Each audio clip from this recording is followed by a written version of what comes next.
Alors bonjour et bienvenue. Aujourd'hui nous allons voir comment réussir avec plus de puissance. Cette vidéo s'adresse essentiellement aux thérapeutes, coachs et consultants, mais ça peut être valable aussi pour toutes les personnes qui débutent une activité. Alors qui je suis pour vous parler de tout ça? Je suis Claire-Anne Leroudier, coach et thérapeute depuis 2000 et depuis 2016 en fait je m'occupe essentiellement des professionnels que je coach justement pour la réussite de leur activité, pour faire en sorte que leur cabinet tourne mieux et que leur chiffre d'affaires augmente. Alors bien entendu, le sujet de la réussite est un sujet cher, bien sûr, d'abord à moi-même et ensuite aux thérapeutes et aux professionnels que j'accompagne, tout simplement parce que c'est de leur pérennité, donc de la vie de leur activité qui en dépend. Donc c'est pour ça que ce sujet est un sujet que j'aime particulièrement aborder. Alors comment réussir avec plus de puissance? En fait, la réussite, bien sûr, ça s'installe dans le temps et c'est quelque chose que l'on doit construire peu à peu.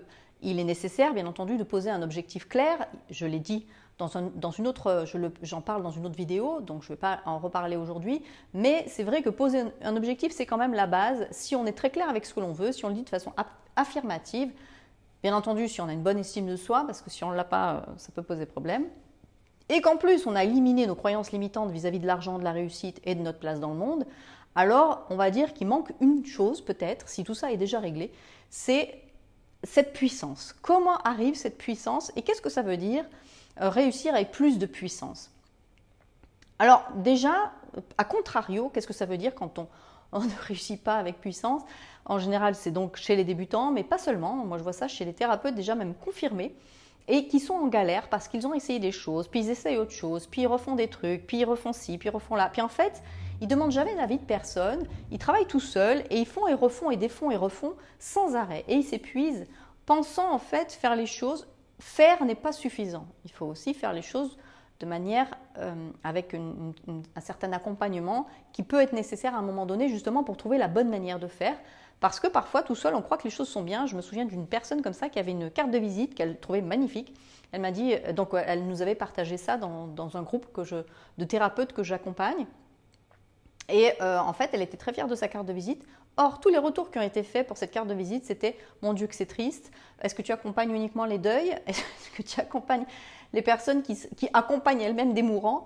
Et en fait, elle croyait faire chic et sa carte de visite était juste, comment dire, triste et sombre, voilà, pour dire vrai.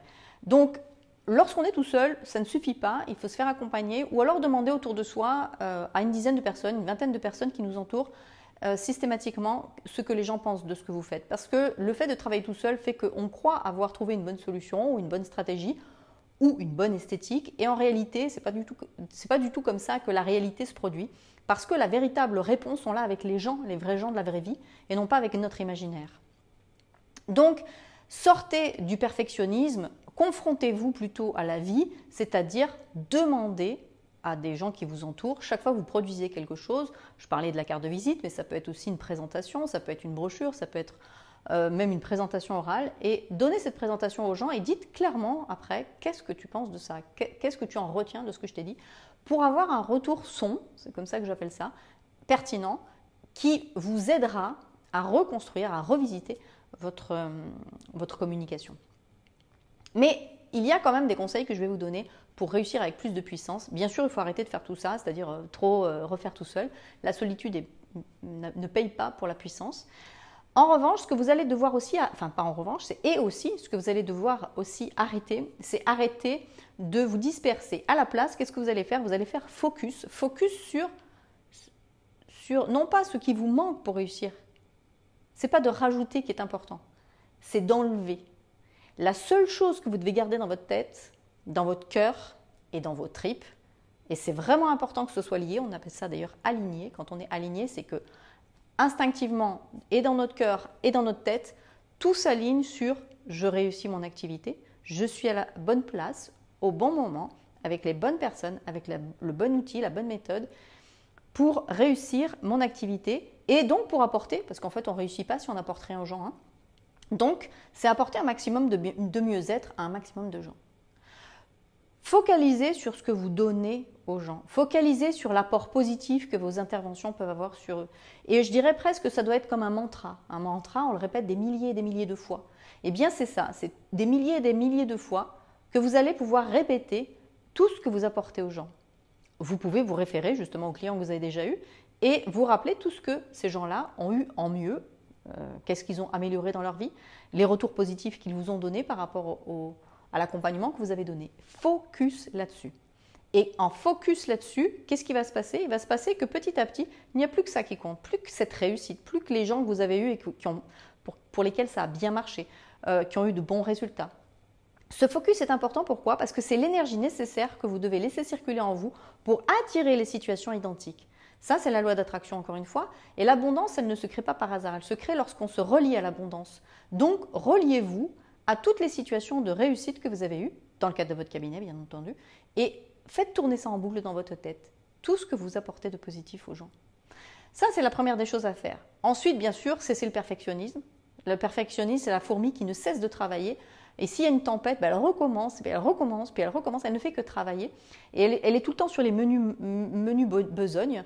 Et en réalité, c'est plus avec ce que je viens de dire auparavant, c'est-à-dire vraiment se connecter à vos réussites et à l'abondance, que là, les choses vont se passer de façon positive pour vous. Ça, c'est la deuxième chose. La troisième chose, c'est qu'il faut arrêter de regarder ce que font les autres. Un des travers, je dirais, un des plus forts travers que les gens ont, ceux qui ne réussissent pas, ceux qui vraiment sont en galère, c'est de comparer aussi avec les autres, de se comparer parfois eux-mêmes avec eux-mêmes. Oui, mais bon, t'es pas assez si... Des fois, il y a des auto-jugements, on s'auto-juge. Et en fait, toutes ces choses-là, c'est encore un plomb qu'on se met sur les épaules, qui pèse un peu plus et qui fait que, eh bien, on n'avance pas. Alors, il y a le jugement personnel, mais il y a aussi se comparer aux autres. Oui, mais lui, il arrive mieux. Oui, mais lui, il a plus de monde. Oui, mais... Alors, des fois, en plus, cette comparaison, déjà, elle va vous plomber de toute façon. Puis, en plus, ça peut entraîner de la jalousie. La jalousie, c'est un peu un truc pervers parce que ça va nous faire du mal à nous-mêmes. Hein. Les autres, ils ne sont pas au courant que vous êtes jaloux, donc ça ne leur fait rien. En revanche, vous, ça va vous miner, ça va vous faire du mal et ça va plomber d'autant plus votre potentiel réussite qui va du coup tomber dans les chaussettes. Et puis, il y a un dernier point, c'est, comment dire, c'est coudre.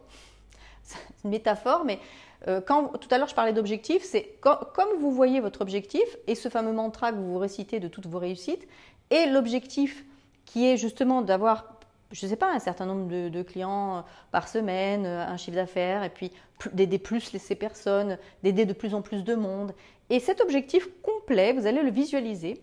Et vous allez imaginer que vous tissez entre vos tripes et cette chose un espèce de lien qui va petit à petit vous ramener un petit peu comme si vous deveniez le cocher hein, dans une carriole comme ça. Et vous allez ramener le truc à vous, vers vous, pour vraiment en fait faire un avec cet objectif et non pas le truc lointain là-bas au bout. C'est un peu comme si vous étiez arrimé à cet objectif et qui devient, comment dire, une extension de vos tripes, parce qu'en fait, quand on parle du ventre, c'est en fait la partie la plus instinctive, elle sera ici au niveau du ventre, et c'est ici aussi que l'énergie, alors on parlait de puissance, l'énergie de cette puissance en fait, et cette puissante énergie, elle va être créée ici. Lorsque vous vous reliez avec votre ventre à votre objectif, et que vous, comment dire, vous rapprochez votre objectif de vous, grâce à vos tripes et que vous le liez à vos tripes, il va se passer quoi? Il va se passer qu'en fait, vous aurez l'impression que l'énergie, elle va se créer comme un poêle à charbon, hein, comme quelque chose qui chauffe et qui va justement envoyer une bonne énergie, une énergie de dynamisme, une énergie de puissance, je n'ai pas d'autre mot pour dire ça, et qui va donner envie d'agir et en fonction uniquement de l'atteinte de l'objectif et non pas de nos petits détails et de nos petits machins et de nos peurs, etc. Mais non plus d'agir de cette manière-là, mais d'agir comme on le fait lorsqu'il y a une urgence, lorsqu'il y a quelque chose qui se présente à nous et c'est tellement virulent et urgent et qu'on n'a plus le choix, il faut le faire. Plutôt que de se laisser le temps à régler des petits détails en pagaille, on va du coup être plus près de son objectif et donc se dire mais il y a urgence.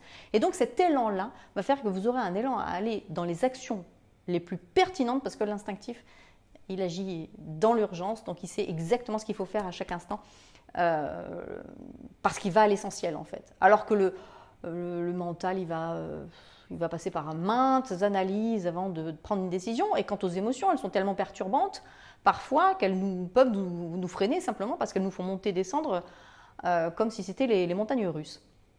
Avec l'instinct, en fait, les actions seront menées immédiatement et on ne remet plus à demain, la procrastination s'arrête, la gestion des petits détails inutiles va s'arrêter et vous n'aurez plus qu'à être votre mission et non pas attendre de la mettre en place. Vous êtes complètement en fusion avec votre objectif, votre mission et l'apport positif que vous allez offrir à vos clients. Voilà, donc c'est la petite astuce qui concerne la puissance. Elle naît ici et vous pouvez générer ça grâce à de la visualisation. Peut-être que vous êtes déjà doué en visualisation si vous êtes thérapeute ou même coach.